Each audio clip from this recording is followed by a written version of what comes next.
प्यारे बच्चों, ਅੱਜ ਦੇ ਇਸ ਲੈਕਚਰ ਵਿੱਚ ਮੈਂ ਤੁਹਾਨੂੰ ਕਰਵਾਵਾਂਗਾ ਜੋ 10ਵੀਂ ਕਲਾਸ ਦਾ ਤੁਹਾਡਾ ਸਪਲੀਮੈਂਟਰੀ ਰੀਡਰ ਬੁੱਕ ਦਾ ਲੈਸਨ ਹੈ ਦਾ ਡਾਇੰਗ ਡਿਟੈਕਟਿਵ। ਉਸ ਦੇ ਕੁਐਸਚਨ ਆਨਸਰ ਇਸ ਲੈਕਚਰ ਵਿੱਚ ਅੱਜ ਆਪਾਂ ਕਰਨ ਜਾ ਰਹੇ ਹਾਂ। Line by line Punjabi explanation ਇਹਨਾਂ ਪ੍ਰਸ਼ਨਾਂ ਦੀ ਮੈਂ ਕਰਾਂਗਾ। ਫਸਟ ਕੁਐਸਚਨ ਹੈ ਬੇਟਾ, who was Mrs Hudson? Mrs Hudson ਕੌਣ ਸੀ? Why did she go to Watson's house? ਉਹ ਵਾਟਸਨ ਦੇ ਘਰ ਕਿਉਂ ਗਈ? ਆਨਸਰ ਦੇਖੋ ਬੇਟਾ, Mrs Hudson was Sherlock Holmes landlady. Mrs Hudson ਸੀ ਜੋ ਉਹ ਸ਼ਰਲੌਕ ਹੋਮਜ਼ ਦੀ ਮਕਾਨ ਮਾਲਕਣ ਸੀ। She went to Watson's house, ਉਹ ਵਾਟਸਨ ਦੇ ਘਰ ਗਈ to tell him, ਉਸਨੂੰ ਦੱਸਣ ਦੇ ਲਈ that his friend, ਕਿ ਉਸਦਾ ਮਿੱਤਰ ਸ਼ਰਲੌਕ ਹੋਮਜ਼ was critically ill, ਕਿ ਉਸਦਾ ਮਿੱਤਰ ਸ਼ਰਲੌਕ ਹੋਮਜ਼ ਬਹੁਤ ਜ਼ਿਆਦਾ ਬਿਮਾਰ ਸੀ। She wanted Watson to come, ਉਹ ਚਾਹੁੰਦੀ ਸੀ ਵਾਟਸਨ ਆਵੇ and save his friend's life, ਅਤੇ ਆਪਣੇ ਮਿੱਤਰ ਦੀ ਜਾਨ ਬਚਾ ਲਵੇ। ਨੈਕਸਟ ਕੁਐਸਚਨ ਹੈ ਬੇਟਾ, Where did Holmes get the illness from? ਹੋਲਮਜ਼ ਨੇ ਬਿਮਾਰੀ ਕਿੱਥੋਂ ਪ੍ਰਾਪਤ ਕੀਤੀ ਸੀ? Where ਹੁੰਦਾ ਕਿੱਥੋਂ, from ਤੋਂ, ਕਿੱਥੋਂ ਤੋਂ ਪ੍ਰਾਪਤ ਕੀਤੀ ਸੀ। When did he get it? ਉਸਨੇ ਇਹ ਕਦੋਂ ਪ੍ਰਾਪਤ ਕੀਤੀ? ਆਨਸਰ ਹੈ ਬੇਟਾ, ਹੋਲਮਜ਼ got the illness। ਆਨਸਰ ਦੇ ਵਿੱਚ did ਲੱਗਿਆ, ਕੁਐਸਚਨ ਦੇ ਵਿੱਚ did ਲੱਗਿਆ ਹੋਇਆ ਸੀ ਅਤੇ ਫਸਟ ਫਾਰਮ ਕੀਤੀ ਹੋਈ ਸੀ। ਆਨਸਰ ਦੇ ਵਿੱਚ ਆਪਾਂ get ਦੀ got ਕਰ ਦੇਵਾਂਗੇ second farm. Holmes got the illness from some Chinese sailors. ਹੋਲਮਜ਼ ਨੇ ਇਹ ਬਿਮਾਰੀ ਕੁਝ ਚੀਨੀ ਮਲਾਹਾਂ ਤੋਂ ਪ੍ਰਾਪਤ ਕੀਤੀ। ਮਲਾਹ ਹੁੰਦੇ ਆ ਬੇਟਾ ਕਿਸ਼ਤੀਆਂ ਚਲਾਉਣ ਵਾਲੇ। He got it, ਉਸਨੇ ਇਹ ਪ੍ਰਾਪਤ ਕੀਤੀ। When he was working, ਜਦੋਂ ਉਹ ਕੰਮ ਕਰ ਰਿਹਾ ਸੀ। On a case, ਇੱਕ ਕੇਸ ਉੱਤੇ। At a place, ਇੱਕ ਜਗ੍ਹਾ ਤੇ। Near a river, ਇੱਕ ਨਦੀ ਦੇ ਨੇੜੇ। He got it when he was working on a case at a place near a river. But as we know, ਪਰ ਜਿਵੇਂ ਕਿ ਅਸੀਂ ਜਾਣਦੇ ਹਾਂ, it was all a made up story. ਇਹ ਇੱਕ ਘੜੀ ਕਢਾਈ ਕਹਾਣੀ ਸੀ, ਝੂਠੀ ਕਹਾਣੀ ਸੀ। ਅਸਲ ਵਿੱਚ ਹੋਲਮਜ਼ ਬਿਮਾਰ ਨਹੀਂ ਸੀ। ਥਰਡ ਕੁਐਸਚਨ ਹੈ, what was Holmes' condition when Watson saw him? ਹੋਲਮ the condition ਕਿਸ ਤਰ੍ਹਾਂ ਸੀ ਜਦੋਂ ਵਾਟਸਨ ਨੇ ਉਸਨੂੰ ਦੇਖਿਆ? ਆਨਸਰ ਹੈ ਬੇਟਾ, Holmes eyes had the brightness of fever. Holmes ਦੀਆਂ ਅੱਖਾਂ ਦੇ ਵਿੱਚ ਬੁਖਾਰ ਦੀ ਚਮਕ ਸੀ। ਜਿਸ ਤਰ੍ਹਾਂ ਕਿ ਤੁਸੀਂ ਆਪ ਵੀ ਕਦੇ ਮਹਿਸੂਸ ਕੀਤਾ ਹੋਣਾ ਹੈ ਕਿ ਜਦ ਸਾਨੂੰ ਬੁਖਾਰ ਹੋ ਜਾਂਦਾ ਹੈ, ਅੱਖਾਂ ਦੇ ਵਿੱਚ ਇੱਕ ਅਜੀਬ ਜਿਹੀ ਚਮਕ ਜਿਹੀ ਹੁੰਦੀ ਹੈ। There was red flush on his cheeks. ਉਸ ਦੀਆਂ ਗੱਲਾਂ ਦੇ ਉੱਤੇ ਵੀ ਲਾਲੀ ਸੀ। ਗੱਲਾਂ ਵੀ ਸਾਡੀਆਂ ਲਾਲ ਹੋ ਜਾਂਦੀਆਂ ਹਨ ਜਦ ਬੁਖਾਰ ਹੋ ਜਾਂਦਾ ਹੈ। His thin hands were shivering all the time. ਉਸਦੇ ਜੋ ਪਤਲੇ ਹੱਥ ਸਨ ਉਹ ਲਗਾਤਾਰ ਕੰਬ ਰਹੇ ਸਨ। ਟਵਿਚਿੰਗ ਵੀ ਲਿਖ ਸਕਦੇ ਹੋ ਬੇਟਾ ਤੁਸੀਂ, ਸ਼ਿਵਰਿੰਗ ਵੀ ਲਿਖ ਸਕਦੇ ਹੋ। ਸ਼ਿਵਰਿੰਗ, ਕੰਬਣਾ। ਨੈਕਸਟ ਕੁਐਸਚਨ ਹੈ, why did Holmes not let Watson examine him? ਹੋਲਮਜ਼ ਨੇ ਵਾਟਸਨ ਨੂੰ ਇਜਾਜ਼ਤ ਕਿਉਂ ਨਹੀਂ ਦਿੱਤੀ ਉਸ ਦਾ ਨਿਰੀਖਣ ਕਰਨ ਦੇ ਲਈ? ਜਦ ਵਾਟਸਨ ਹੋਲਮਜ਼ ਦੇ ਕੋਲ ਆਇਆ ਸੀ ਤੇ ਵਾਟਸਨ ਨੂੰ ਉਸਨੇ ਆਪਣਾ ਨਿਰੀਖਣ ਕਿਉਂ ਨਹੀਂ ਕਰਵਾਉਣ ਦਿੱਤਾ? ਆਨਸਰ ਦੇਖੋ, ਹੋਲਮਜ਼ was not really ill. ਹੋਲਮਜ਼ ਅਸਲ ਵਿੱਚ ਬਿਮਾਰ ਨਹੀਂ ਸੀ। Watson was a doctor by profession, ਅਤੇ ਵਾਟਸਨ ਸੀ ਜੋ ਉਹ ਕਿੱਤੇ ਦੇ ਤੌਰ ਤੇ ਇੱਕ ਡਾਕਟਰ ਸੀ। He would have known the truth. ਉਸਨੇ ਸੱਚ ਜਾਣ ਜਾਣਾ ਸੀ if he had examined Holmes. ਜੇਕਰ ਉਸਨੇ ਹੋਲਮਜ਼ ਦਾ ਨਿਰੀਖਣ ਕੀਤਾ ਹੁੰਦਾ। ਜੇਕਰ ਹੋਲਮਜ਼ ਦਾ ਨਿਰੀਖਣ ਉਹ ਕਰ ਲੈਂਦਾ ਤਾਂ ਉਸਨੇ ਸੱਚ ਜਾਣ ਜਾਣਾ ਸੀ ਕਿ ਹੋਲਮਜ਼ ਬਿਮਾਰ ਨਹੀਂ ਹੈ। That was why Holmes did not let Watson examine him. ਇਹੀ ਕਾਰਨ ਸੀ ਕਿ ਹੋਲਮਜ਼ ਨੇ ਉਸਨੂੰ ਇਜਾਜ਼ਤ ਨਾ ਦਿੱਤੀ ਆਪਣਾ ਨਿਰੀਖਣ ਕਰਵਾਉਣ ਦੀ। 5th क्वेश्चन है बेटा, till when was Watson asked, कदों तक वॉटसन नूं कहा गया to stay in Holmes house, Holmes के घर विच रुकण दे लई कदों तक कहा गया। आंसर है बेटा, he was asked to stay in there till 6 o'clock, 6 बजे तक। वाटसन नूं होल्मस दे घरे, होल्मस ने उसनूं कहा सी कि तू 6 वजे तक मेरे घर ही रुक, ਅਤੇ ਨਾਲ ਦੇ ਕਮਰੇ ਦੇ ਵਿੱਚ ਉਸਨੂੰ ਜਾਣ ਦੇ ਲਈ ਕਹਿ ਦਿੱਤਾ ਸੀ। 6th क्वेश्चन है, why did Holmes not let Watson touch his things, Holmes ने वाटसन ਨੂੰ ਆਪਣੀਆਂ ਚੀਜ਼ਾਂ ਕਿਉਂ ਨਾ ਛੂਹਣ ਦਿੱਤੀਆਂ। What did Watson think about Holmes then? Watson ਨੇ ਫਿਰ ਹੋਲਮਸ ਦੇ ਬਾਰੇ ਕੀ ਸੋਚਿਆ। ਵਾਈ ਡਿਡ ਹੋਲਮਸ, ਹੋਲਮਸ ਨੇ ਆਪਣੀਆਂ ਚੀਜ਼ਾਂ ਵਾਟਸਨ ਨੂੰ ਕਿਉਂ ਨਹੀਂ ਛੂਹਣ ਦਿੱਤੀਆਂ ਅਤੇ ਵਾਟਸਨ ਨੇ ਫਿਰ ਹੋਲਮਸ ਦੇ ਬਾਰੇ ਕੀ ਸੋਚਿਆ। ਆਨਸਰ ਹੈ ਬੇਟਾ, Watson picked up an ivory box, Watson ਨੇ ਇੱਕ ਹਾਥੀ ਦੰਦ ਦੀ ਬਣੀ ਹੋਈ ਡੱਬੀ ਚੁੱਕੀ। Holmes knew it had a poisonous spring in it, Holmes ਨੂੰ ਇਸ ਗੱਲ ਦਾ ਪਤਾ ਸੀ ਕਿ ਉਸ ਵਿੱਚ ਇੱਕ ਜ਼ਹਿਰੀਲਾ ਸਪਰਿੰਗ ਸੀ। Therefore, ਇਸ ਲਈ ਹੋਲਮਸ ਟੋਲਡ ਹਿਮ, ਇਸ ਲਈ ਹੋਲਮਸ ਨੇ ਉਸਨੂੰ ਕਿਹਾ ਟੂ ਪੁੱਟ ਇਟ ਡਾਊਨ, ਇਸ ਨੂੰ ਹੇਠਾਂ ਰੱਖ ਦੇਵੇ। He said that he hated to have his things touched, ਉਸਨੇ ਕਿਹਾ ਕਿ ਉਸਨੂੰ ਇਸ ਗੱਲ ਤੋਂ ਨਫ਼ਰਤ ਸੀ ਕਿ ਕੋਈ ਉਸ ਦੀਆਂ ਚੀਜ਼ਾਂ ਨੂੰ ਛੂਹੇ। Watson thought that illness had affected Holmes' mind, ਅਤੇ ਵਾਟਸਨ ਨੇ ਕੀ ਸੋਚਿਆ ਕਿ ਬਿਮਾਰੀ ਨੇ ਹੋਲਮਸ ਦੇ ਦਿਮਾਗ ਉੱਤੇ ਅਸਰ ਕਰ ਦਿੱਤਾ ਸੀ। ਅਸਲ ਵਿੱਚ ਹੋਲਮਸ ਇਹ ਸਾਰਾ ਇੱਕ ਝੂਠ ਹੀ ਬੋਲ ਰਿਹਾ ਸੀ। ਉਸਨੂੰ ਇਹ ਦਿਖਾਉਣਾ ਚਾਹੁੰਦਾ ਸੀ, ਵਾਟਸਨ ਨੂੰ ਇਹ ਦਿਖਾਉਣਾ ਚਾਹੁੰਦਾ ਸੀ ਕਿ ਮੈਂ ਬਹੁਤ ਜ਼ਿਆਦਾ ਬਿਮਾਰ ਹਾਂ ਅਤੇ ਬਿਮਾਰੀ ਨੇ ਮੇਰੇ ਦਿਮਾਗ ਉੱਤੇ ਅਸਰ ਕਰ ਦਿੱਤਾ ਹੈ, ਇਸੇ ਲਈ ਉਹ ਊਲ ਜਲੂਲ ਬੋਲ ਰਿਹਾ ਸੀ। What did Holmes ask Watson to do? ਹੋਲਮਸ ਨੇ ਵਾਟਸਨ ਨੂੰ ਕੀ ਕਰਨ ਦੇ ਲਈ ਕਿਹਾ ਬਿਫੋਰ ਲੀਵਿੰਗ ਹਿਜ਼ ਰੂਮ, ਆਪਣਾ ਕਮਰਾ ਛੱਡਣ ਤੋਂ ਪਹਿਲਾਂ। ਜਦ ਵਾਟਸਨ ਜਾਣ ਲੱਗਿਆ ਸੀ ਤਾਂ ਹੋਲਮਸ ਨੇ ਉਸਨੂੰ ਕੀ ਕਿਹਾ ਕਿ ਕਮਰਾ ਛੱਡਣ ਤੋਂ ਪਹਿਲਾਂ ਤੂੰ ਕੀ ਕਰ। ਆਨਸਰ ਹੈ, he asked Watson to light the gas lamp, Holmes ਨੇ ਵਾਟਸਨ ਨੂੰ ਕੀ ਕਿਹਾ ਕਿ ਗੈਸ ਲੈਂਪ ਨੂੰ ਜਲਾ ਦੇ, ਬਟ ਓਨਲੀ ਹਾਫ ਔਨ, ਪਰ ਅੱਧਾ ਹੀ ਔਨ ਕਰਨਾ ਹੈ। Then he asked him to put on the table, ਫਿਰ ਉਸਨੇ ਵਾਟਸਨ ਨੂੰ ਕੀ ਕਿਹਾ ਕਿ ਟੇਬਲ ਉੱਤੇ ਕੀ ਰੱਖ ਦੇ, some letters, ਕੁਝ letters, paper and the ivory box and the tongs, ਕੁਝ ਲੈਟਰਸ ਰੱਖ ਦੇ, ਪੇਪਰ ਰੱਖ ਦੇ, ਆਈਵਰੀ ਬਾਕਸ ਰੱਖ ਦੇ, ਹਾਥੀ ਦੰਦ ਦੀ ਬਣੀ ਡੱਬੀ, ਅਤੇ ਟੌਂਗਸ ਹੁੰਦੀ ਹੈ ਬੇਟਾ ਚਿਮਟੀਆਂ, ਅਤੇ ਚਿਮਟੀ ਵੀ ਉੱਥੇ ਰੱਖ ਦੇ। ਨੈਕਸਟ ਕੁਐਸਚਨ ਹੈ, ਹੂ ਵਾਜ਼ ਕਲਵਰਟਨ ਸਮਿਥ, ਕਲਵਰਟਨ ਸਮਿਥ ਕੌਣ ਸੀ। Why did Holmes want him for his treatment of his disease, Holmes ਉਸਨੂੰ ਹੀ ਕਿਉਂ ਚਾਹੁੰਦਾ ਸੀ ਆਪਣੇ ਬਿਮਾਰੀ ਦੇ ਇਲਾਜ ਲਈ। Culverton Smith was a resident of Sumatra, Culverton Smith Sumatra ਦਾ ਰਹਿਣ ਵਾਲਾ ਸੀ, ਐਂਡ ਅ ਟੀ ਪਲਾਂਟਰ, ਅਤੇ ਇੱਕ ਚਾਹ ਦੇ ਬਾਗ ਦਾ ਮਾਲਕ ਸੀ। Holmes wanted him for the treatment of his disease, Holmes ਚਾਹੁੰਦਾ ਸੀ ਉਸਨੂੰ ਆਪਣੀ ਬਿਮਾਰੀ ਦੇ ਇਲਾਜ ਦੇ ਲਈ। Only to have him in his trap, ਕੇਵਲ ਉਸਨੂੰ ਆਪਣੇ ਜਾਲ ਵਿੱਚ ਫਸਾਉਣ ਦੇ ਲਈ। ਅਸਲ ਵਿੱਚ ਕਲਵਰਟਨ ਸਮਿਥ ਨੇ ਹੀ ਹੋਲਮਸ ਦੇ ਘਰ ਉਹ ਹਾਥੀ ਦੰਦ ਦੀ ਬਣੀ ਹੋਈ ਡੱਬੀ ਭੇਜੀ ਸੀ ਜਿਸ ਵਿੱਚ ਜ਼ਹਿਰੀਲਾ ਸਪਰਿੰਗ ਲੱਗਿਆ ਹੋਇਆ ਸੀ, ਅਤੇ ਕਲਵਰਟਨ ਸਮਿਥ ਹੋਲਮਸ ਨੂੰ ਮਾਰਨਾ ਚਾਹੁੰਦਾ ਸੀ। ਅਤੇ ਹੁਣ ਆਪਣੀ ਬਿਮਾਰੀ ਦਾ ਇੱਕ ਨਾਟਕ ਕਰਦੇ ਹੋਏ ਹੋਲਮਸ ਕਲਵਰਟਨ ਸਮਿਥ ਨੂੰ ਹੀ ਬੁਲਾਉਣਾ ਚਾਹੁੰਦਾ ਸੀ ਕਿ ਉਹੀ ਮੇਰੀ ਬਿਮਾਰੀ ਦਾ ਆ ਕੇ ਇਲਾਜ ਕਰੇ, ਕਿਉਂਕਿ ਹੋਲਮਸ ਕਲਵਰਟਨ ਸਮਿਥ ਨੂੰ ਕਿਸੇ ਨਾ ਕਿਸੇ ਤਰੀਕੇ ਆਪਣੇ ਜਾਲ ਵਿੱਚ ਫਸਾਉਣਾ ਚਾਹੁੰਦਾ ਸੀ। 9th ਕੁਐਸਚਨ ਹੈ ਬੇਟਾ, what did Holmes ask Watson to say to mister Smith, Holmes ਨੇ ਵਾਟਸਨ ਨੂੰ ਕੀ ਕਿਹਾ ਕਿ ਉਹ ਮਿਸਟਰ ਸਮਿਥ ਨੂੰ ਕੀ ਕਹੇ।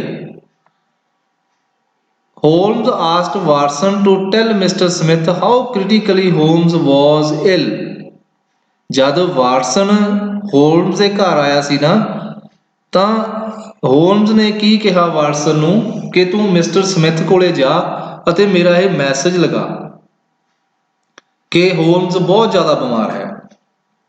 ਹੋਲਮਜ਼ was ill and was at the point of death, ਅਤੇ ਉਸਨੂੰ ਇਹ ਕਹੀ ਕਿ ਹੋਲਮਜ਼ ਮੌਤ ਦੇ ਕਿਨਾਰੇ ਉੱਤੇ ਹੈ। Holmes wanted Watson to persuade mister Smith, Holmes ਚਾਹੁੰਦਾ ਸੀ ਮਿਸਟਰ ਵਾਟਸਨ ਹੈ ਜੋ ਉਸਦਾ ਦੋਸਤ, ਕਿ ਉਹ ਮਨਾ ਲਵੇ ਮਿਸਟਰ ਸਮਿਥ ਨੂੰ ਟੂ ਕਮ ਟੂ ਹੋਲਮਜ਼ ਹਾਊਸ, ਕਿ ਉਹ ਹੋਲਮਜ਼ ਦੇ ਘਰ ਆਵੇ। ਹੋਲਮਜ਼ ਕਿਉਂ ਚਾਹੁੰਦਾ ਸੀ ਉਸਨੂੰ ਬੁਲਾਉਣਾ? ਕਿਉਂਕਿ ਹੋਲਮਜ਼ ਮਿਸਟਰ ਸਮਿਥ ਨੂੰ ਆਪਣੇ ਜਾਲ ਵਿੱਚ ਫਸਾਉਣਾ ਚਾਹੁੰਦਾ ਸੀ। ਨੈਕਸਟ ਕੁਐਸਚਨ ਹੈ ਬੇਟਾ, did Smith welcome Watson calling on ਹਿਮ, ਕੀ ਸਮਿਥ ਨੇ ਮਿਸਟਰ ਸਮਿਥ ਨੇ ਵਾਟਸਨ ਦਾ ਸਵਾਗਤ ਕੀਤਾ ਜਦ ਉਹ ਉਸਨੂੰ ਬੁਲਾਉਣ ਦੇ ਲਈ ਗਿਆ? ਹਾਊ ਡੂ ਯੂ ਨੋ, ਤੁਸੀਂ ਕਿਵੇਂ ਜਾਣਦੇ ਹੋ? Smith did not welcome Watson calling on him, Smith ਨੇ ਵਾਟਸਨ ਦਾ ਸਵਾਗਤ ਨਾ ਕੀਤਾ ਜਦ ਉਹ ਉਸਦੇ ਕੋਲ ਗਿਆ। ਹੀ ਆਸਕਡ ਹਿਜ਼ ਬਟਲਰ, ਉਸਨੇ ਆਪਣੇ ਰਸੋਈਏ ਨੂੰ ਕਹਿ ਦਿੱਤਾ ਟੂ ਟੈਲ ਵਾਟਸਨ, ਕਿ ਵਾਟਸਨ ਨੂੰ ਕਹਿ ਦੇ that he was not at home, ਕਿ ਉਹ ਘਰ ਨਹੀਂ ਹੈ। ਇਸ ਗੱਲ ਤੋਂ ਆਪਾਂ ਨੂੰ ਪਤਾ ਲੱਗਦਾ ਹੈ ਕਿ ਮਿਸਟਰ ਸਮਿਥ ਨੇ ਵਾਟਸਨ ਦਾ ਬਿਲਕੁਲ ਵੀ ਸਵਾਗਤ ਨਾ ਕੀਤਾ।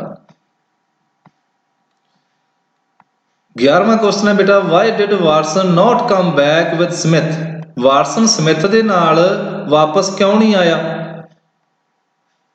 ਸਮਿਥ ਨੂੰ ਲੈਣ ਗਿਆ ਸੀ ਵਾਟਸਨ, ਪਰ ਵਾਟਸਨ ਪਹਿਲਾਂ ਹੀ ਵਾਪਸ ਆ ਜਾਂਦਾ ਹੈ, ਸਮਿਥ ਦੇ ਨਾਲ ਵਾਪਸ ਨਹੀਂ ਆਇਆ।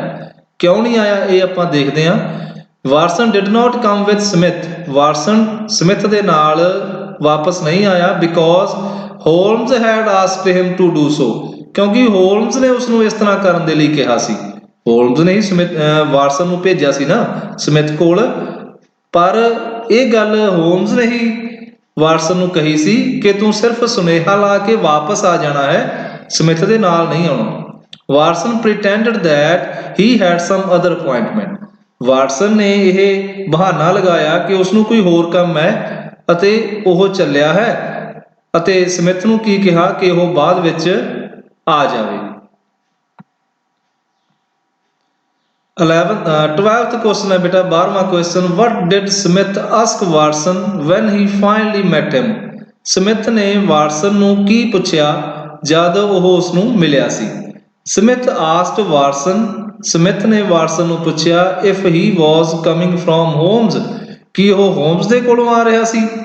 ਹੀ also asked him how Holmes was, ਅਤੇ ਉਸਨੇ ਇਹ ਵੀ ਪੁੱਛਿਆ ਕਿ ਹੋਮਜ਼ ਕਿਵੇਂ ਸੀ, ਕਿਉਂਕਿ ਹੋਮਜ਼ ਨੂੰ ਇੱਕ ਜ਼ਹਿਰੀਲਾ ਸਪਰਿੰਗ ਭੇਜਿਆ ਸੀ ਮਿਸਟਰ ਸਮਿਥ ਨੇ, ਅਤੇ ਮਿਸਟਰ ਸਮਿਥ ਨੂੰ ਇਹ ਵੀ ਉਤਸੁਕਤਾ ਸੀ ਕਿ ਉਹ ਜਲਦੀ ਉਸਨੂੰ ਇਹ ਪਤਾ ਲੱਗੇ ਕਿ ਹੋਮਜ਼ ਕਿਵੇਂ ਹੈ, ਕੀ ਸਪਰਿੰਗ ਨੇ ਉਸ ਉੱਤੇ ਕੋਈ ਅਸਰ ਕੀਤਾ, ਉਸਦੀ ਹਾਲਤ ਕਿਸ ਤਰ੍ਹਾਂ ਹੈ। ਉਹ ਵਾਟਸਨ ਤੋਂ ਇਸ ਲਈ ਇਹ ਗੱਲਾਂ ਪੁੱਛ ਰਿਹਾ ਸੀ। Did Smith go near Holmes to examine him, ਕੀ ਸਮਿਥ ਹੋਲਮਜ਼ ਦੇ ਕੋਲ ਗਿਆ ਉਸ ਦਾ ਨਿਰੀਖਣ ਕਰਨ ਦੇ ਲਈ? ਹਾਊ ਡੂ ਯੂ ਨੋ, ਤੁਸੀਂ ਕਿਵੇਂ ਜਾਣਦੇ ਹੋ? ਸਮਿਥ ਹੁਣ ਹੋਲਮਜ਼ ਦੇ ਘਰ ਆ ਜਾਂਦਾ ਹੈ ਤੇ ਆਪਾਂ ਨੂੰ ਕੀ ਪੁੱਛਿਆ ਗਿਆ ਹੈ ਕਿ ਉਹ ਹੋਲਮਜ਼ ਦੇ ਕੋਲ ਗਿਆ ਉਸ ਦਾ ਨਿਰੀਖਣ ਕਰਨ ਦੇ ਲਈ। Smith did not go near Holmes to examine him, Smith Holmes ਦੇ ਕੋਲ ਨਹੀਂ ਗਿਆ ਉਸ ਦਾ ਨਿਰੀਖਣ ਕਰਨ ਦੇ ਲਈ। ਕਿਉਂ ਨਹੀਂ ਗਿਆ? ਹੀ ਵੈਲ ਨਿਊ, ਉਹ ਚੰਗੀ ਤਰ੍ਹਾਂ ਜਾਣਦਾ ਸੀ ਵਟ ਹੈਡ ਹੈਪਨਡ, ਕਿ ਕੀ ਹੋਇਆ ਸੀ। ਸਮਿਥ ਨੂੰ ਤਾਂ ਪਤਾ ਸੀ ਨਾ ਕਿ ਕੀ ਹੋਇਆ ਸੀ। ਮੈਂ ਇੱਕ ਹਾਥੀ ਦੰਦ ਦੀ ਡੱਬੀ ਦੇ ਵਿੱਚ ਜ਼ਹਿਰੀਲਾ ਸਪਰਿੰਗ ਲਾ ਕੇ ਭੇਜਿਆ, ਸਮਿਥ ਨੂੰ ਇਸ ਗੱਲ ਦਾ ਪਤਾ ਸੀ, ਤੇ ਉਹੀ ਸਪਰਿੰਗ ਹੋਮਜ਼ ਦੇ ਵੱਜਿਆ ਹੋਣਾ ਅਤੇ ਇਸ ਦੇ ਸਰੀਰ ਵਿੱਚ ਜ਼ਹਿਰ ਫੈਲਿਆ ਹੋਇਆ ਹੈ। And only wanted Holmes to die, ਅਤੇ ਸਮਿਥ ਤਾਂ ਇਹੀ ਚਾਹੁੰਦਾ ਸੀ ਕਿ ਹੋਮਜ਼ ਮਰ ਜਾਵੇ। ਉਸਨੂੰ ਚੰਗੀ ਤਰ੍ਹਾਂ ਪਤਾ ਸੀ ਕਿ ਕੀ ਹੋਇਆ ਸੀ, ਅਤੇ ਸਮਿਥ ਸਿਰਫ ਇਹੀ ਚਾਹੁੰਦਾ ਸੀ ਕਿ ਉਹ ਮਰ ਜਾਵੇ। Who was Victor Smith? Victor Smith ਕੌਣ ਸੀ? What had happened to him and how? ਉਸਨੂੰ ਕੀ ਹੋਇਆ ਸੀ ਅਤੇ ਕਿਵੇਂ? Victor was Culverton Smith's nephew. ਜੋ ਵਿਕਟਰ ਸੀ ਇਹ ਮਿਸਟਰ ਸਮਿਥ ਭਾਵ ਕਲਵਰਟਨ ਸਮਿਥ, ਜਿਸ ਨੂੰ ਅਸੀਂ ਮਿਸਟਰ ਸਮਿਥ ਕਹਿ ਰਹੇ ਹਾਂ, ਉਹ ਕੌਣ ਹੈ? ਕਲਵਰਟਨ ਸਮਿਥ। ਕਲਵਰਟਨ ਸਮਿਥ ਦਾ ਭਤੀਜਾ ਸੀ Victor Smith. He had been murdered by the Culverton Smith. ਉਸਨੂੰ ਮਾਰ ਦਿੱਤਾ ਗਿਆ ਸੀ ਕਲਵਰਟਨ ਸਮਿਥ ਦੁਆਰਾ by the use of a poisonous spring. ਇੱਕ ਜ਼ਹਿਰੀਲੇ ਸਪਰਿੰਗ ਦੀ ਵਰਤੋਂ ਦੇ ਨਾਲ। ਉਸੇ ਤਰ੍ਹਾਂ ਦਾ ਜ਼ਹਿਰੀਲਾ ਸਪਰਿੰਗ ਹੁਣ ਇਸਨੇ ਕਲਵਰਟਨ ਸਮਿਥ ਨੇ ਮਿਸਟਰ ਹੋਮਸ ਨੂੰ ਵੀ ਭੇਜਿਆ ਉਸ ਨੂੰ ਮਾਰਨ ਦੇ ਲਈ। ਪਹਿਲਾਂ ਇਸਨੇ ਆਪਣੇ ਭਤੀਜੇ ਵਿਕਟਰ ਸਮਿਥ ਨੂੰ ਵੀ ਇਸੇ ਤਰ੍ਹਾਂ ਜ਼ਹਿਰੀਲੇ ਸਪਰਿੰਗ ਨਾਲ ਮਾਰਿਆ ਸੀ। ਉਸ ਤੋਂ ਅੱਗੇ 16th ਕੁਐਸਚਨ ਕਰੋ ਬੇਟਾ। Why did Smith send an infected sharp spring in an ivory box? Smith ਨੇ ਇੱਕ ਜ਼ਹਿਰੀਲਾ ਤਿੱਖਾ ਸਪਰਿੰਗ ਇੱਕ ਹਾਥੀ ਦੰਦ ਦੀ ਬਣੀ ਹੋਈ ਡੱਬੀ ਵਿੱਚ ਪਾ ਕੇ ਕਿਉਂ ਭੇਜਿਆ? Smith had killed his nephew, ਜਿਸ ਤਰ੍ਹਾਂ ਅਸੀਂ ਪਿਛਲੇ ਕੁਐਸਚਨ ਵਿੱਚ ਪੜ੍ਹਿਆ ਹੈ ਕਿ ਸਮਿਥ ਨੇ ਆਪਣੇ ਭਤੀਜੇ ਨੂੰ ਮਾਰਿਆ ਸੀ। Holmes knew this fact, Holmes ਇਸ ਸੱਚਾਈ ਨੂੰ ਜਾਣਦਾ ਸੀ। He was gathering evidence to prove it, ਉਹ ਕੀ ਇਕੱਠੇ ਕਰ ਰਿਹਾ ਸੀ? ਸਬੂਤ। ਐਵੀਡੈਂਸ ਹੁੰਦਾ ਬੇਟਾ ਸਬੂਤ, ਅਤੇ ਗੈਦਰਿੰਗ ਕੀ ਹੁੰਦਾ ਹੈ? ਇਕੱਠੇ ਕਰ ਰਿਹਾ ਸੀ। ਉਹ ਇਕੱਠੇ ਕਰ ਰਿਹਾ ਸੀ ਸਬੂਤ ਟੂ ਪ੍ਰੂਵ ਇਟ, ਇਸ ਨੂੰ ਸਿੱਧ ਕਰਨ ਦੇ ਲਈ। ਹੋਮਸ ਇਸ ਗੱਲ ਨੂੰ ਸਿੱਧ ਕਰਨ ਦੇ ਸਬੂਤ ਇਕੱਠੇ ਕਰ ਰਿਹਾ ਸੀ ਕਿ ਮਿਸਟਰ ਸਮਿਥ ਨੇ ਭਾਵ ਕਲਵਰਟਨ ਸਮਿਥ ਨੇ ਆਪਣੇ ਭਤੀਜੇ ਵਿਕਟਰ ਸਮਿਥ ਨੂੰ ਮਾਰਿਆ ਸੀ। That was why Smith sent him an infected sharp spring to kill him. ਇਹੀ ਕਾਰਨ ਸੀ ਕਿ ਮਿਸਟਰ ਸਮਿਥ ਨੇ ਇੱਕ ਜ਼ਹਿਰੀਲਾ ਸਪਰਿੰਗ ਭੇਜਿਆ ਸੀ ਹੋਮਸ ਦੇ ਕੋਲ ਉਸ ਨੂੰ ਮਾਰਨ ਦੇ ਲਈ। 17ਵਾਂ ਕੁਐਸਚਨ ਹੈ ਬੇਟਾ। Why did Holmes ask Smith to turn up the gas? Holmes ਨੇ ਸਮਿਥ ਨੂੰ ਕਿਉਂ ਕਿਹਾ ਕਿ ਉਹ ਗੈਸ ਨੂੰ ਜਲਾ ਦੇਵੇ? ਹੁਣ ਸਮਿਥ ਜਦ ਇਸ ਦੇ ਘਰ ਆਇਆ ਹੋਇਆ ਹੈ, ਹੋਮਸ ਦੇ ਘਰ ਆਇਆ ਹੋਇਆ ਹੈ, ਅਤੇ ਹੋਮਸ ਇਸ ਨੂੰ ਕਿਸੇ ਨਾ ਕਿਸੇ ਤਰੀਕੇ ਆਪਣੇ ਜਾਲ ਵਿੱਚ ਫਸਾਉਣਾ ਚਾਹੁੰਦਾ ਹੈ। ਹੁਣ ਹੋਮਸ ਨੇ ਮਿਸਟਰ ਸਮਿਥ ਨੂੰ ਕਿਉਂ ਕਿਹਾ ਸੀ ਕਿ ਉਹ ਗੈਸ ਨੂੰ ਜਲਾ ਦੇਵੇ? Holmes asked Smith to turn up the gas, Holmes ਨੇ ਸਮਿਥ ਨੂੰ ਕਿਹਾ ਗੈਸ ਜਲਾਉਣ ਦੇ ਲਈ। It was in fact a signal, ਇਹ ਕੀ ਸੀ? ਅਸਲ ਵਿੱਚ ਇੱਕ ਸਿਗਨਲ ਸੀ, ਇੱਕ ਇਸ਼ਾਰਾ ਸੀ for inspector Morton, inspector Morton ਦੇ ਲਈ, ਟੂ ਕਮ ਇਨ, ਅੰਦਰ ਆਵੇ, ਐਂਡ ਅਰੈਸਟ ਸਮਿਥ, ਅਤੇ ਸਮਿਥ ਨੂੰ ਗ੍ਰਿਫਤਾਰ ਕਰ ਲਵੇ। ਹੁਣ ਮਿਸਟਰ ਮੋਰਟਨ ਕੌਣ ਸੀ? ਇਹ ਇੱਕ ਪੁਲਿਸ ਇੰਸਪੈਕਟਰ ਸੀ ਜੋ ਘਰ ਦੇ ਦਰਵਾਜ਼ੇ ਉੱਤੇ ਹੀ ਉਡੀਕ ਕਰ ਰਿਹਾ ਸੀ ਕਿਸੇ ਸਿਗਨਲ ਦੀ। ਸਮਿਥ ਜਦ ਹੋਮਸ ਦੇ ਕੋਲ ਖੜਾ ਹੁੰਦਾ ਹੈ ਸਾਰੀਆਂ ਗੱਲਾਂ ਮੰਨ ਜਾਂਦਾ ਹੈ, ਗੱਲਾਂ ਵਿੱਚ, ਕਿ ਹਾਂ ਉਸਨੇ ਹੀ ਉਸ ਨੂੰ ਮਾਰਨ ਦੇ ਲਈ ਸਪਰਿੰਗ ਭੇਜਿਆ। ਅਤੇ ਇਹ ਸਾਰੀਆਂ ਗੱਲਾਂ ਨਾਲ ਦੇ ਕਮਰੇ ਵਿੱਚ ਬੈਠਾ ਇਸ ਦਾ ਦੋਸਤ, ਹੋਮਸ ਦਾ ਦੋਸਤ ਜੋ ਸੀ, ਉਹ ਇਹ ਸਾਰੀਆਂ ਗੱਲਾਂ ਸੁਣ ਰਿਹਾ ਸੀ। ਅਤੇ ਇਸ ਤਰ੍ਹਾਂ ਉਹ ਕੀ ਹੋ ਗਿਆ ਸੀ? ਇੱਕ ਤਰ੍ਹਾਂ ਨਾਲ ਸਬੂਤ ਇੱਕ ਬਣ ਗਿਆ ਸੀ। ਅਤੇ ਨਾਲ ਦੀ ਹੀ ਕੀ ਹੋਇਆ, ਜਦ ਸਮਿਥ ਨੇ ਗੈਸ ਲੈਂਪ ਜਲਾਇਆ, ਇਹ ਅਸਲ ਵਿੱਚ ਇੱਕ ਇਸ਼ਾਰਾ ਸੀ ਬਾਹਰ ਖੜੇ ਮਿਸਟਰ ਮੋਰਟਨ ਦੇ ਲਈ ਕਿ ਉਹ ਅੰਦਰ ਆਵੇ ਅਤੇ ਮਿਸਟਰ ਸਮਿਥ ਨੂੰ ਗ੍ਰਿਫਤਾਰ ਕਰ ਲਵੇ। ਓਕੇ ਬੇਟਾ, ਸੌਰੀ ਦੇयर ਆਰ ਸਮ ਕੁਐਸਚਨ ਰਿਮੇਨਿੰਗ। ਨੈਕਸਟ ਕੁਐਸਚਨ ਹੈ ਬੇਟਾ ਤੁਹਾਡਾ 18ਵਾਂ। ਹੂ ਅਰੈਸਟਡ ਸਮਿਥ? ਸਮਿਥ ਨੂੰ ਕਿਸਨੇ ਗ੍ਰਿਫਤਾਰ ਕੀਤਾ? ਇੰਸਪੈਕਟਰ ਮੋਰਟਨ ਅਰੈਸਟਡ ਹਿਮ। ਸਮਿਥ, ਇੰਸਪੈਕਟਰ ਮੋਰਟਨ ਨੇ ਸਮਿਥ ਨੂੰ ਗ੍ਰਿਫਤਾਰ ਕੀਤਾ। ਵਟ ਵਰ ਦਾ ਚਾਰਜਸ ਅਗੇਂਸਟ ਹਿਮ? ਕੀ ਇਲਜ਼ਾਮ ਸਨ ਉਸ ਦੇ ਵਿਰੁੱਧ? ਮਿਸਟਰ ਸਮਿਥ ਦੇ ਵਿਰੁੱਧ ਇਲਜ਼ਾਮ ਕੀ ਸਨ? The charges against Smith were the murder of Victor, Victor ਦਾ ਕਤਲ ਕਰਨ ਦਾ ਇਲਜ਼ਾਮ, and the attempted murder of Sherlock Holmes, ਅਤੇ ਸ਼ਰਲੌਕ ਹੋਮਸ ਦੀ ਕਤਲ ਕਰਨ ਦੀ ਇੱਕ ਕੋਸ਼ਿਸ਼ ਕਰਨ ਦਾ ਇਲਜ਼ਾਮ ਵੀ ਮਿਸਟਰ ਸਮਿਥ ਦੇ ਉੱਪਰ ਸੀ। ਆਪਣੇ ਭਤੀਜੇ ਵਿਕਟਰ ਨੂੰ ਮਾਰਨ ਦਾ ਅਤੇ ਸ਼ਰਲੌਕ ਹੋਮਸ ਨੂੰ ਮਾਰਨ ਦੀ ਕੋਸ਼ਿਸ਼ ਕਰਨ ਦਾ ਇਲਜ਼ਾਮ। ਨੈਕਸਟ ਕੁਐਸਚਨ ਹੈ why did Holmes pretend to be ill? Holmes ਨੇ ਬਿਮਾਰ ਹੋਣ ਦਾ ਦਿਖਾਵਾ ਕਿਉਂ ਕੀਤਾ? What did he do and say? ਉਸਨੇ ਕੀ ਕੀਤਾ ਅਤੇ ਕਿਹਾ? ਟੂ ਅਪੀਅਰ ਇਲ, ਬਿਮਾਰ ਦਿਖਣ ਦੇ ਲਈ ਉਸਨੇ ਕੀ ਕੀਤਾ ਅਤੇ ਕੀ ਕਿਹਾ? Holmes pretended to be ill to lay a trap, homes ਨੇ ਬਹਾਨਾ ਕੀਤਾ ਬਿਮਾਰ ਹੋਣ ਦਾ ਟੂ ਲੇ ਆ ਟ੍ਰੈਪ ਕੀ ਆ, ਇੱਕ ਜਾਲ ਵਿਛਾਉਣ ਦੇ ਲਈ, ਫॉर ਮਿਸਟਰ ਸਮਿਥ ਦੇ ਲਈ। ਇਨ ਆਰਡਰ ਟੂ ਲੁੱਕ ਇਲ, ਹੁਣ ਇਨ ਆਰਡਰ ਟੂ ਕੀ ਹੁੰਦਾ, ਦੇ ਲਈ, ਕਿਸ ਚੀਜ਼ ਦੇ ਲਈ, ਬਿਮਾਰ ਦਿਖਣ ਦੇ ਲਈ। He did not eat for 3 days, ਉਸਨੇ 3 ਦਿਨ ਕੁਝ ਵੀ ਨਾ ਖਾਧਾ। He also applied a little makeup on his face, ਥੋੜਾ ਜਿਹਾ ਉਸਨੇ ਮੇਕਅਪ ਵੀ ਲਗਾਇਆ ਬਿਮਾਰ ਦਿਖਣ ਵਾਲਾ ਆਪਣੇ ਚਿਹਰੇ ਦੇ ਉੱਤੇ, ਬਿਮਾਰਾਂ ਵਾਂਗ ਮੇਕਅਪ ਕਰ ਲਿਆ। ਹੀ ਆਲਸੋ ਟਾਕਡ ਡਿਰਾਇਲਸਲੀ, ਉਸਨੇ ਥੋੜਾ ਬੁੜਬੜਾਉਂਦੇ ਹੋਏ ਵੀ ਗੱਲਾਂ ਕੀਤੀਆਂ ਕਿ ਇਹ ਆਪਾਂ ਨੂੰ ਪੁੱਛਿਆ ਗਿਆ ਸੀ ਨਾ ਉਸਨੇ ਕੀ ਕਿਹਾ, ਉਸਨੇ ਬੁੜਬੜਾਉਂਦੇ ਹੋਏ ਵੀ ਗੱਲਾਂ ਕੀਤੀਆਂ ਤਾਂ ਕਿ ਇਹ ਸ਼ੋਅ ਹੋਵੇ ਕਿ ਉਹ ਬਹੁਤ ਜ਼ਿਆਦਾ ਬਿਮਾਰ ਹੈ। ਨੈਕਸਟ ਕੁਐਸਚਨ ਹੈ ਬੇਟਾ ਤੁਹਾਡਾ ਆਖਰੀ ਕੁਐਸਚਨ ਹੈ ਇਹ, should Holmes have spoken so rudely to Watson, ਕੀ ਹੋਮਸ ਨੂੰ ਵਾਟਸਨ ਨੂੰ ਇੰਨਾ ਰੁੱਖੇ ਢੰਗ ਨਾਲ ਬੋਲਣਾ ਚਾਹੀਦਾ ਸੀ? ਵਾਈ, ਕਿਉਂ? ਹੁਣ ਜਿਸ ਤਰ੍ਹਾਂ ਉਸਦਾ ਦੋਸਤ ਵਾਟਸਨ ਉਸਦੇ ਕੋਲ ਆਇਆ ਸੀ ਅਤੇ ਹੋਮਸ ਉਸਨੂੰ ਬੜੇ ਰੁੱਖੇ ਢੰਗ ਨਾਲ ਬੋਲ ਰਿਹਾ ਸੀ ਕਿ ਤੂੰ ਮੇਰੀਆਂ ਇਹਨਾਂ ਚੀਜ਼ਾਂ ਨੂੰ ਨਾ ਛੂ, ਮੈਨੂੰ ਬਹੁਤ ਹੀ ਬੁਰਾ ਲੱਗਦਾ ਹੈ ਜਦ ਮੇਰੀਆਂ ਚੀਜ਼ਾਂ ਨੂੰ ਕੀ ਹੱਥ ਲਗਾਉਂਦਾ ਹੈ, ਬੜੇ ਰੁੱਖੇ ਢੰਗ ਨਾਲ ਗੱਲ ਕਰ ਰਿਹਾ ਸੀ ਆਪਣੇ ਦੋਸਤ ਵਾਟਸਨ ਨਾਲ ਉਹ, ਕਿ ਉਸਨੂੰ ਇਸ ਤਰ੍ਹਾਂ ਕਰਨਾ ਚਾਹੀਦਾ ਸੀ? ਹੋਮਸ ਸ਼ੋਅ ਆਫ ਰਿਊਡਨੈਸ ਵਾਜ਼ ਆ ਡਰਾਮੈਟਿਕ ਨੈਸੈਸਿਟੀ, ਜੋ ਹੋਮਸ ਨੇ ਇਹ ਦਿਖਾਈ, ਰਿਊਡਨੈਸ ਦਿਖਾਈ, ਉਹ ਇੱਕ ਉਸ ਸਮੇਂ ਦੀ ਨਾਟਕੀ ਜ਼ਰੂਰਤ ਸੀ। ਉਹ ਨਾਟਕ ਕਰ ਰਿਹਾ ਸੀ ਤੇ ਉਸ ਸਮੇਂ ਦੀ ਉਹ ਇੱਕ ਜ਼ਰੂਰਤ ਬਣ ਗਿਆ ਸੀ ਉਸ ਤਰ੍ਹਾਂ ਕਰਨਾ।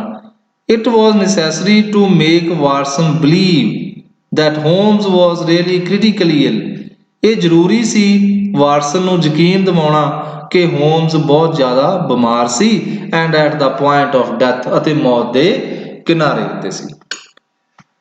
ਇਹ ਸਨ ਬੇਟਾ ਤੁਹਾਡੇ 20 ਕੁਐਸਚਨ ਇਸ ਲੈਸਨ ਦੇ, ਜਿਨ੍ਹਾਂ ਦੀ ਆਪਾਂ ਪੰਜਾਬੀ ਕੀਤੀ ਹੈ। ਤੁਹਾਨੂੰ ਸਮਝ ਇਹ ਕੁਐਸਚਨ ਲੱਗ ਗਈ ਹੋਵੇਗੀ। ਬੇਟਾ ਇੱਕ ਗੱਲ ਦਾ ਧਿਆਨ ਰੱਖਣਾ ਹੈ, ਜਦ ਤੱਕ ਤੁਹਾਡੇ ਫਸਟ ਕੁਐਸਚਨ ਸੈਕੰਡ ਕੁਐਸਚਨ ਯਾਦ ਨਹੀਂ ਹੁੰਦਾ ਤਦ ਤੱਕ ਤੁਸੀਂ ਨੈਕਸਟ ਕੁਐਸਚਨ ਤੇ ਨਹੀਂ ਜਾਣਾ। ਚੰਗੀ ਤਰ੍ਹਾਂ ਫਸਟ ਕੁਐਸਚਨ ਤੋਂ ਲੈ ਕੇ ਚੰਗੀ ਤਰ੍ਹਾਂ ਯਾਦ ਕਰਨਾ ਹੈ। ਇਸ ਵੀਡੀਓ ਲੈਕਚਰ ਨੂੰ ਬਹੁਤ ਹੀ ਧਿਆਨ ਨਾਲ ਸੁਣਨਾ ਹੈ ਅਤੇ ਪੱਕਾ ਹੀ ਤੁਹਾਡੇ ਕੁਐਸਚਨ ਬਹੁਤ ਵਧੀਆ ਤਰੀਕੇ ਨਾਲ ਯਾਦ ਹੋ ਜਾਣਗੇ। ਓਕੇ ਬੇਟਾ, ਗੁੱਡ ਬਾਏ।